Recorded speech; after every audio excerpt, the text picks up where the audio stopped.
Question नहीं करेगा, सुझाव दूंगा। चलिए, माननीय ने बहुत दर्द भरी आवाज में कहा है अध्यक्ष महोदय, विधायक जी ने, और माननीय मंत्री ने भी बड़ा सुस्पष्ट जवाब दिया और सही जवाब दिया, इससे इनकार नहीं किया जा सकता। सुझाव मेरा ये होगा कि जिन 6-7 आदिवासी बहुल वार्ड है, तो कम से कम मैं जानता हूं कि ये कितना दिन में होगा ये मुझे पता है, क्योंकि मैं रांची में झेल रहा हूं।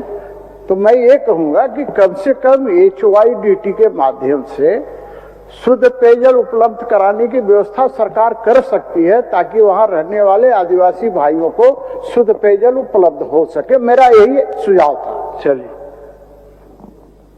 आगे बढ़ते हैं। भूषण जी, माननीय मंत्री जी जवाब दिलवा दीजिए। हुजूर कब तक करेंगे ये?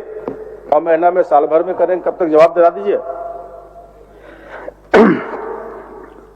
बड़े भाई CP सिंह साहब का वक्तव्य आया, नगर विकास मंत्री भी रह चुके हैं और राज्य की सबसे प्रतिष्ठित नगरी और रांची के माननीय विधायक भी हैं, तो निश्चित रूप से चीजों की बेहतर जानकारी है।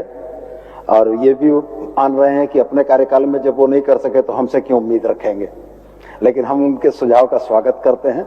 और माननीय विधायक जी, स्पेसिफिक अगर किन्हीं वार्ड में HYDT के माध्यम से जलापूर्ति के कुछ प्रस्ताव हैं तो आप अवश्य भेजें, उसको हम लोग प्रयास करेंगे कि अगले वित्तीय वर्ष में ही उसको हम लोग चालू कर दें, क्योंकि बड़ी योजना है तो बड़ी योजना का कंप्लीशन का डेट भी कम से कम 2 साल का होता है।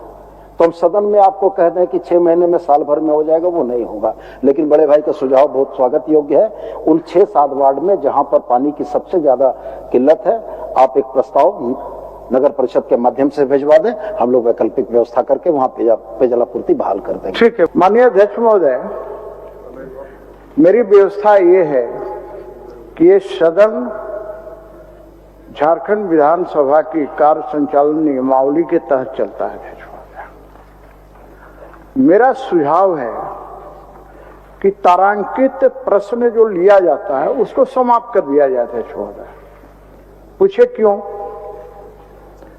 स्पष्ट है कि अल्पसूचित प्रश्न 20 मिनट का होगा और 40 मिनट का तारांकित हो गया। अध्यक्ष महोदय, लेकिन यहाँ 44 मिनट अल्पसूचित प्रश्न हुआ, तो तारांकित वालों को तो समय नहीं मिल रहा। अध्यक्ष महोदय, बिल्कुल बिल्कुल। तो मेरा ये कहना है कि यदि हम सदन को संचालन नियमावली से चलाना चाहते हैं या उसका कोई महत्व नहीं है, जब महत्व नहीं है तो माननीय स्पीकर महोदय जो कहेंगे मैं उसको मानने के लिए बाध्य हूं। मान्य सदस्य, कभी कभी, एक मिनट, कभी कभी सदन संचालन का तो नियमावली है ही, वो तो सर्वोपरि है, लेकिन कभी कभी सदन के माननीय सदस्यों के भावना के अनुकूल भी निर्णय लेना पड़ता है।